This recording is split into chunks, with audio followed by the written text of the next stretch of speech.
Hey, we're Brit and Chris Carmichael, and you're listening to the Elevated Life podcast. Throughout the 13 years we've been together, we've never ceased in our endless quest to better ourselves.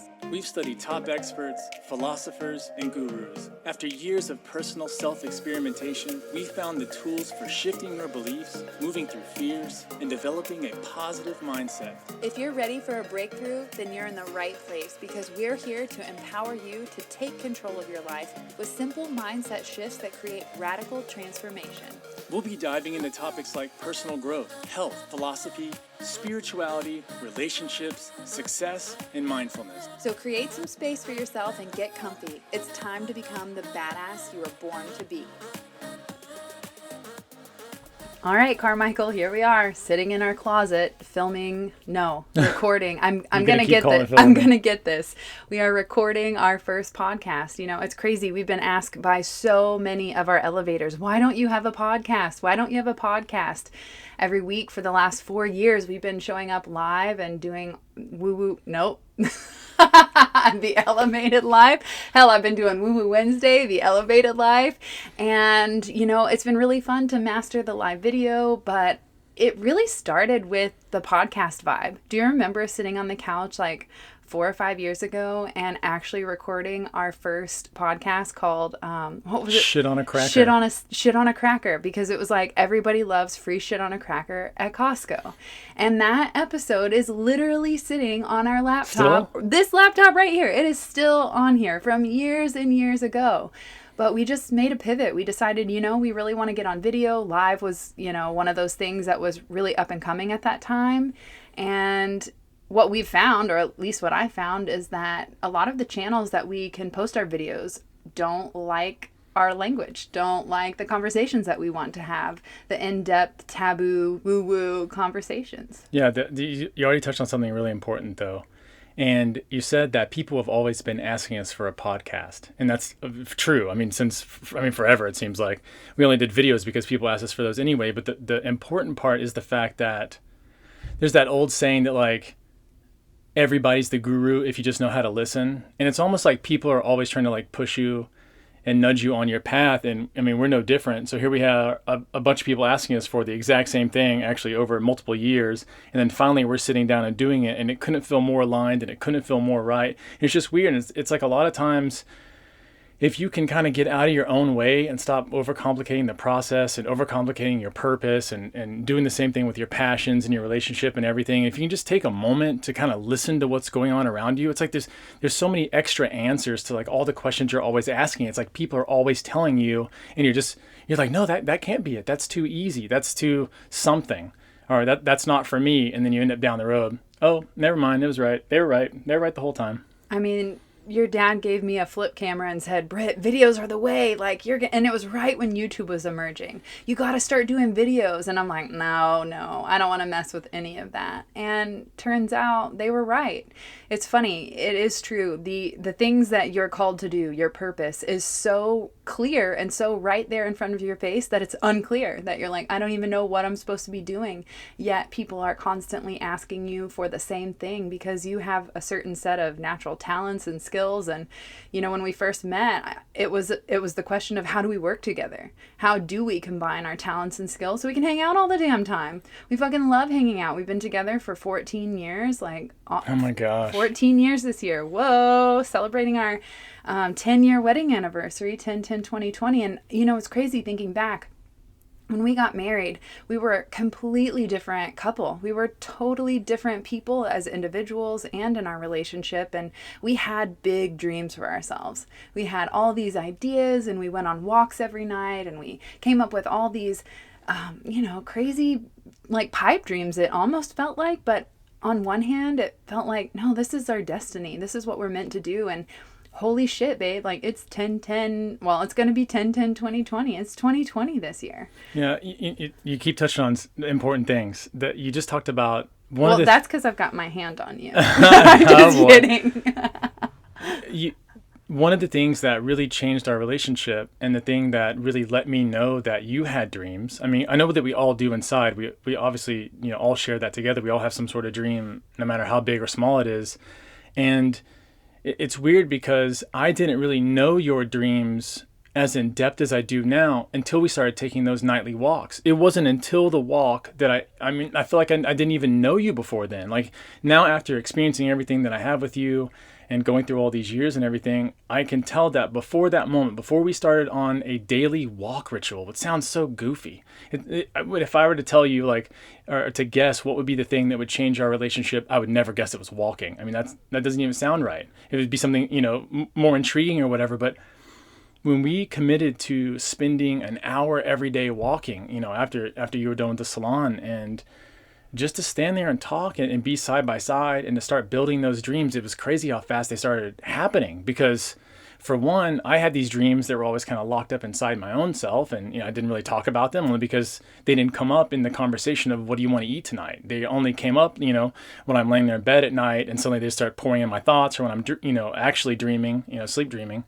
But to be able to connect and to be able to hear that we were having similar dreams, we wanted similar things.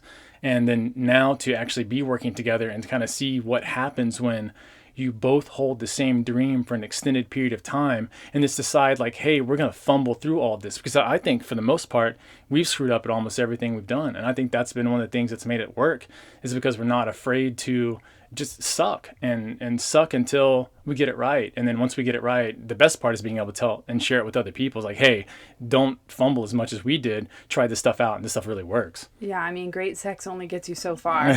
Like, one of the things that you said to me in the beginning was true love is investing in another spiritual growth. And that has been something that I have always come back to when, if I'm frustrated with you or with myself or with somebody else, it's a constant reminder that if I'm here to really love and to be the light and to live that elevated life, then I have to rise above my own bullshit and know that I am loving you from a place of knowing that you're in pain, that you're struggling too, just like I am. And I think that empathy allows me to really be able to take a step back and love everyone despite the crazy that they're going through. And I'm just so grateful that you, channeled that crazy wisdom so long ago.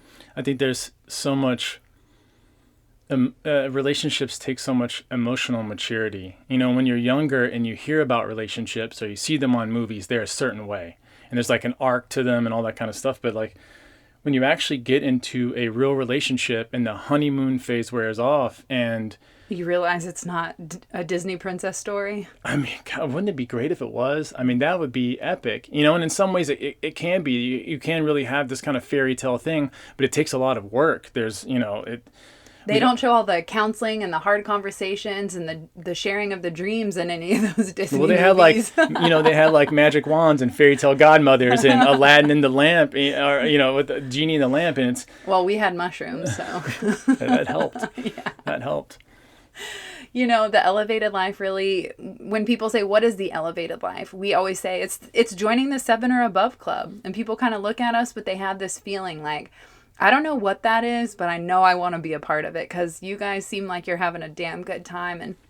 And this really started, I don't know how long ago, over a decade ago.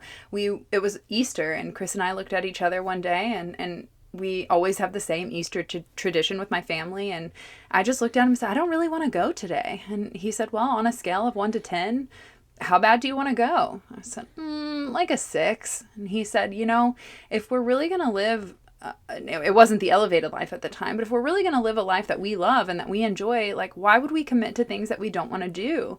He said we should only be doing things that are a 7 or above.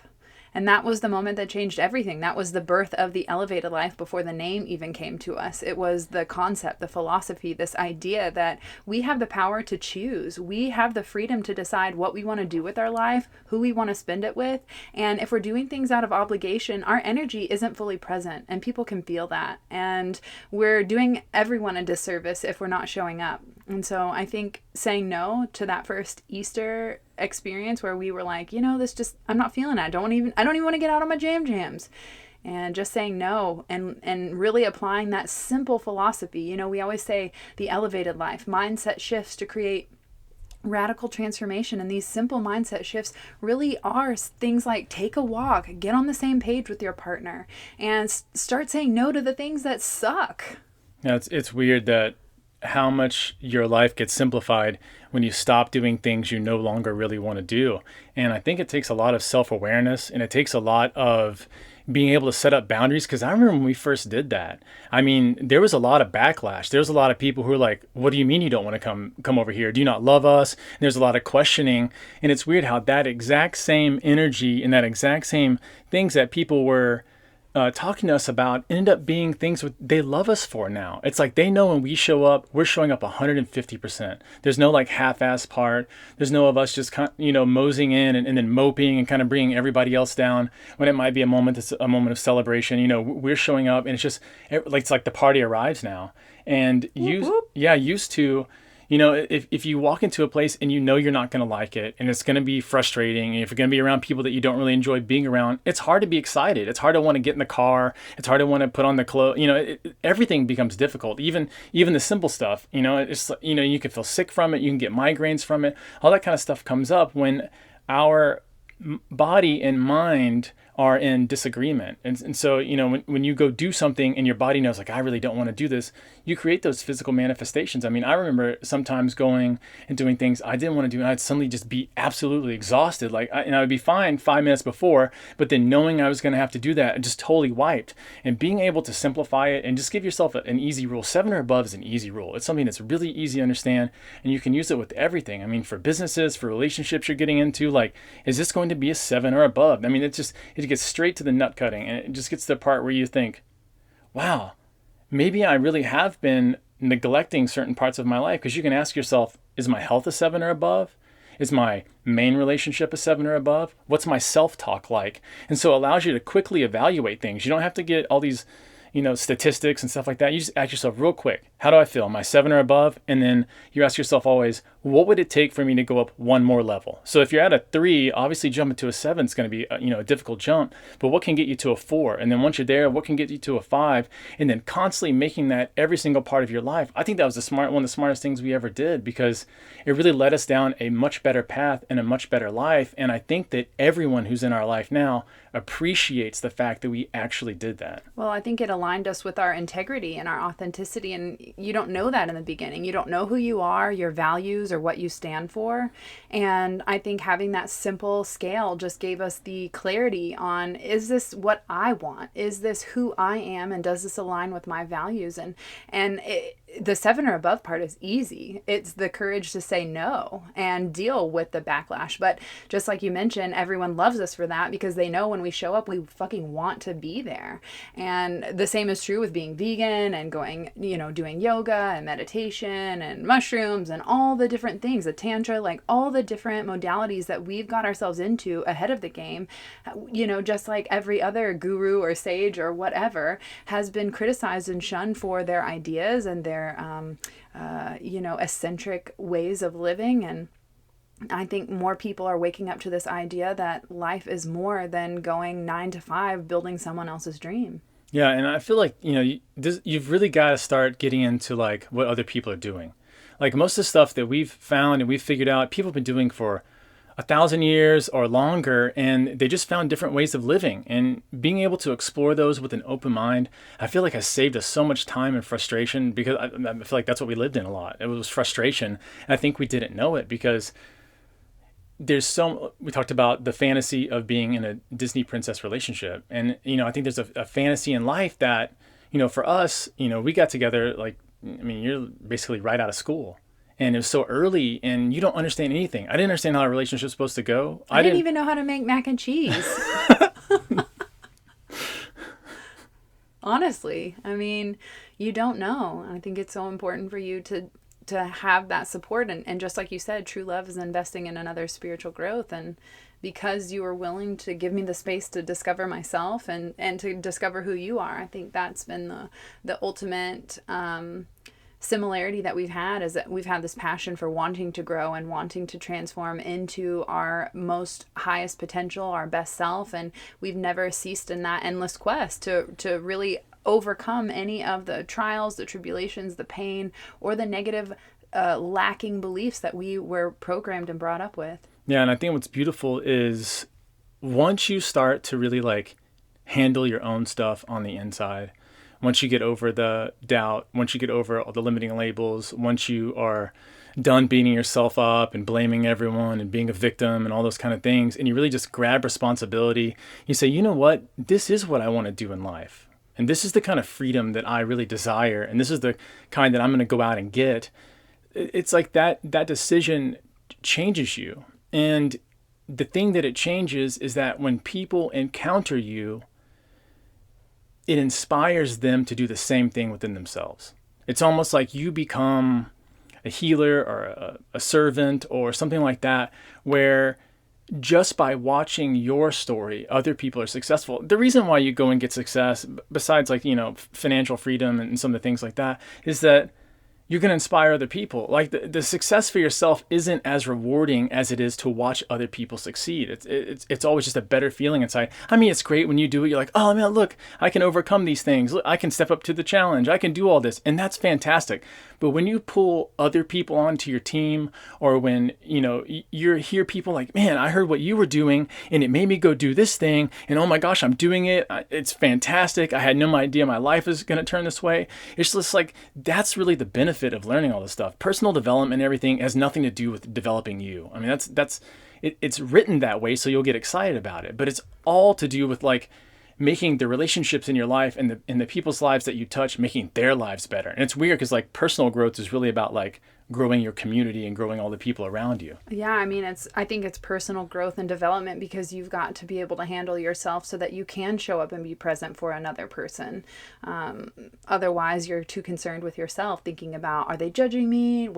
How does my hair look? Like, should I post that picture on social media? Like, we're too concerned with ourselves. So the personal development is really getting over our own fears, our own inadequacies, and all the things that we don't love about ourselves, so that we can get out of our own head, our own way, and show up with an open heart and be present to, like you said, love other people and provide that space for that spiritual growth. I think it's just a gift, and that's exactly what we have created here with the Elevated Life Membership Club. We wanted a space for other soulful, like mindset geeks that are like, I'm going to live my best life, and not letting anything stop them. And we wanted to be surrounded by people who were on a mission to elevate, who were the light workers, the leaders, the healers, the teachers, and the ones that are courageous enough to just say, fuck it, let's go, let's try something, let's change something, let's make a difference here in this world. And it's really been the most beautiful thing to witness all the different perspectives from all over the world. We've got people from all different countries, and that, for me personally, as a teacher in the Elevated Life, has made me also a student, because there is so much to learn from just connecting with other people and seeing how they operate their life. Yeah, and two, whenever you step into that role, and you start to hear other people changing, and you start to hear other people like, doing magnificent things, it's just like such a fire. I mean, it must be the same way when you create a fantastic product for somebody, or, you just, whatever you're doing totally aligns with you, and you start to realize that other people are vibing. I always picture it like the way that I imagine musicians must feel when they get on stage. If you imagine yourself as a really big band, like a Rolling Stones or somebody that's iconic and huge, and imagine how they feel when they go out and they see thousands and thousands and thousands of people just going crazy, just feeling their music and feeling what they're doing. Like it's that same kind of way when you step up and start to serve. What I really realized, luckily being able to spend so much time with you in the salon, is I didn't really understand or know how people talk to themselves. I didn't know that when women go to a hairstylist, they literally tell them everything. I mean, there's stuff that hairstylists know that no one else in the world knows. It's the bad and the ugly. There's no good. Like people don't even write this stuff in the journal. I mean, that's like how deep this stuff is. And you start to really realize that there are so many people with incredible potential in the world. They just can do so many things, and they're like really here to do so many great things. And then there's this like voice that stops them, and they just are afraid. And they're like, well, what happens if this doesn't? Well, what if I'm not perfect? Well, what if this business doesn't succeed? Well, what if I do this wrong? What if I fall on my face? Will I become bankrupt? What if? But like, what if you step up and something really comes of it? What I noticed is that once people got out of the worry mode, and they got out of the anxiety mode, and they let go of all that kind of stress that they've been dealing with, what really starts to happen is that it opens them up to a new world. And instead of expending so much energy, which we all know that we only have so much energy basically in a day. And so you can only direct yourself and your actions and your thoughts towards only one or two things at once. And so if you're spending time on worry, or if you're spending time on anxiety, it's taking away of whatever mission or whatever thing that really is it that will pull you out of bed and wake you up in the morning and tell you, shake you, hey, you're here for something. And once you ditch that worry and that stress, you're actually able to do all those things. You're not tired anymore. You're not second guessing yourself. You're not living in that doubt all the time. Not that it doesn't come up. Any person who's running for excellence or going for excellence, like we all should, we ditch the perfectionism. We're only going for excellence. When you're doing that, of course, some doubt's going to creep in, but you just remind yourself every time it does that I've knocked this out of the park before. I've been doing this. I've been prepping myself for years. I'm ready for this. And once you start doing that enough times, you start to believe it. And you start to really take action on it. And then you inspire those other people, like we talked about, to take action with you. And then suddenly, boom, you've got a whole army of people who are willing to step up and serve that mission because they know of how much greatness it can do. Preach. Like, you are on a whole nother level right now. I think that this is exactly why we decided to finally carve out space in our calendar, because, people want to hear more in-depth conversation and like get a behind the scenes sneak peek. And I feel like the podcast is going to give us that opportunity to let people into our conversations. A lot of the times when we show up and we teach in the membership club or we teach on the video series, it's a lot of us just like, hey, here's like 5 tips or 3 tips and yada yada. And of course we tell stories and let people into our lives and really infuse like that authenticity in our teaching style. But I feel like the podcast, I don't know, for some reason, maybe because we're so intimate in the closet together, I just feel like conversations are going to come out that can only happen in a setting, in a space like this. So I cannot wait to see what magic we, channel through and pull out from each other and share with everyone listening. This is a really important opportunity for people to realize that you have a voice and there are platforms for you to speak your truth and to be a change in the world. Yeah, and I can't wait to help people just become that best version. And as we find tips, as we find ways, as we find frameworks that really, really propel us forward and the clients that we work with privately forward, like I can't wait to just share that with people because you deserve to know. One of the greatest things about understanding something or experiencing something is being able to share it with somebody else and letting them experience it too, and letting them see that kind of magic in their lives. Because one of the things I've always said about Brit is one of the things that I love about her the most, and one of the things that really attracted me to her, besides the fact she's beautiful, but besides that, it was that she painted so much color into my world. Before we met, there's so much just, everything was just kind of black and white, and I lived this real, scientific, sort of analytic approach to everything that I did. And when Brit came in, and she wanted to change everything, and that seemed really chaotic at the time. But what I've come to find out is that change is the great accelerant to anything you want to do. And what most of us are always seeking is change. And that's because we're not meant to be stagnant. As humans, we're originally nomads. We roamed around, especially as the seasons changed. We didn't have shelter. We had to move. We had to move where the food was. We had to move where the water was going.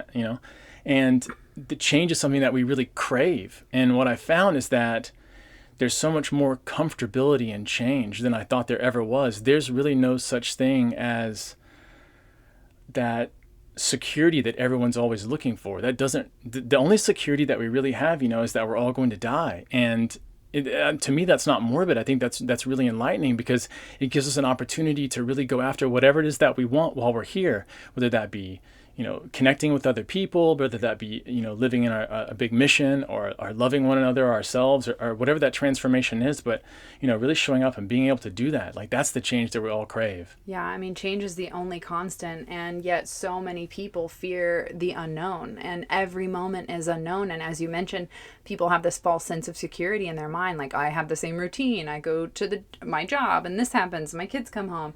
But when you have pandemics or a death in the family or any anything that changes or alters your routines, it completely throws you off your center. And if you don't know how to come back to that inner peace and that stillness, and you have the tools like meditation or yoga to be able to find that sense of peace and stillness within amidst the chaos, it's going to be very traumatic. And I think you'll quickly wake up to the realization that there is no sense of security other than the peace that we can cultivate within. Yeah, and once you cultivate that, God, I'm thinking of so many topics I cannot wait to talk about on here. Yay, Chris Carmichael's in for the podcast. I had to drag him, guys. I had to drag him. You know, he's an Aquarius, and he's all about soaking up as much knowledge as possible.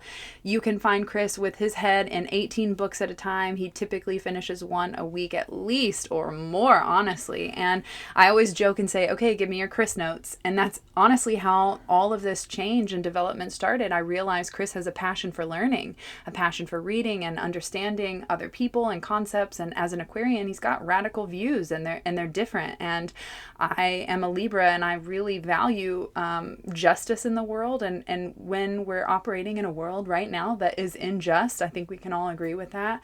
Listening to some of your crazy ideas and sharing some of the books and the ideas that you've picked up from other people started to kind of give me this idea, like maybe everything I learned growing up in Farmersville, Texas isn't always the truth. Maybe there's a different world out there.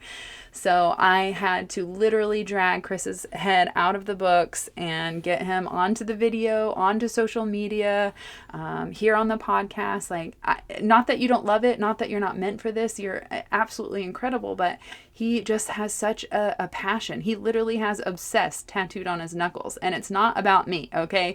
It is about that drive for getting better and constantly not giving up despite fears and doubts. And maybe I'm putting words into your mouth, but I feel like your obsession isn't in a negative way, but in a way that is about sucking all the juice and nectar out of life. We're going to go like Dead Poet Society here.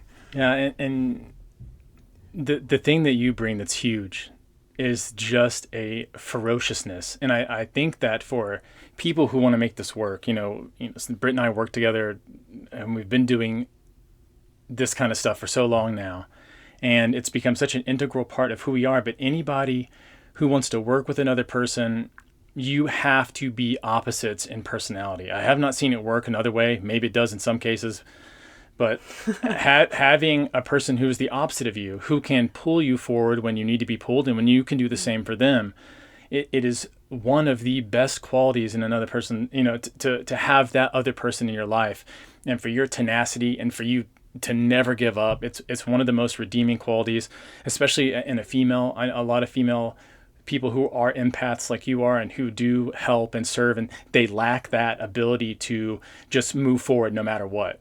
No matter what the odds are, no matter how it's stacked against you or anything like that, you always just do it, and you continue to do it until whatever obstacle you've either knocked down or gone over or gone around. It's no wonder that so many people enjoy being around you and can pick up that energy, because that's all I was talking about before, was when you do that for yourself and you show other people it's possible too. That's what a lot of, especially females, need. I think is that just tenacity. That just, I'm gonna go for it. I'm gonna do this, and just that like bullheaded mentality that means that they'll knock down anything in their way. And seeing that and seeing you provide that, not just for them but for me too. Just like let's do this. Let's go. Like just that excitement.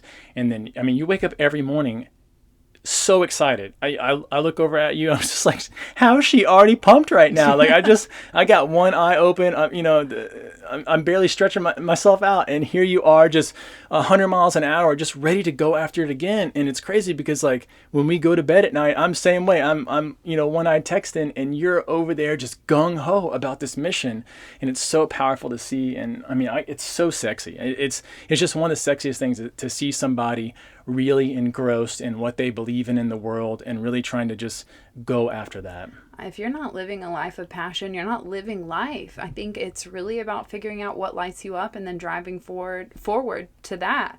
And despite everything, my mom begged me not to go to beauty school. You're too smart, go to college. And my passion it started with empowering myself, because I was overweight. I hated myself. I was my own worst critic, and I needed a way to like look and feel better. And that was controlling my hair.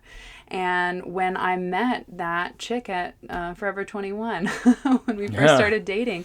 She had lost 100 pounds, and that gave me hope for the first time. I don't think I had ever really had hope, maybe some celebrity hope, like, oh, Michael Jordan, like, woo woo.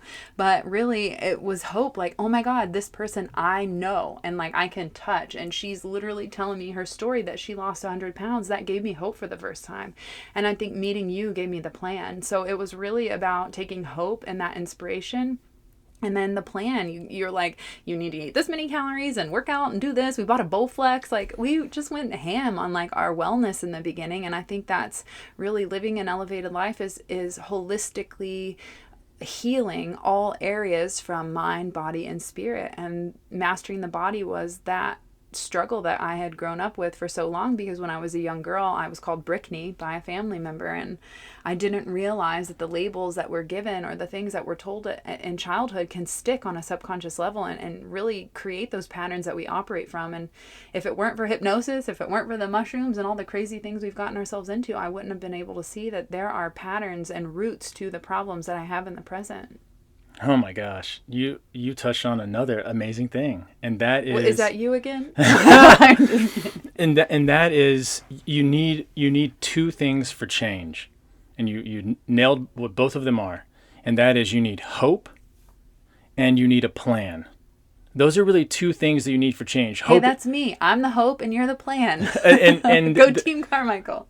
And it's when you have the hope, it means a belief in yourself that it's possible. And that's all it takes. Just a belief, I know this is possible, and I know that this is for me. If you have that condition created, you can make all the change that you want. The next thing you have to do is just find a plan. And it doesn't even matter if it's the right plan. It doesn't even matter if it's a half-right plan. It just matters that you have a plan and you're moving forward doing something. And it's beautiful when you can combine those two, when you not only feel that you are capable of something, but then to turn and then add into it the fact that you have something tangible where you know what actions you need to do on a regular basis.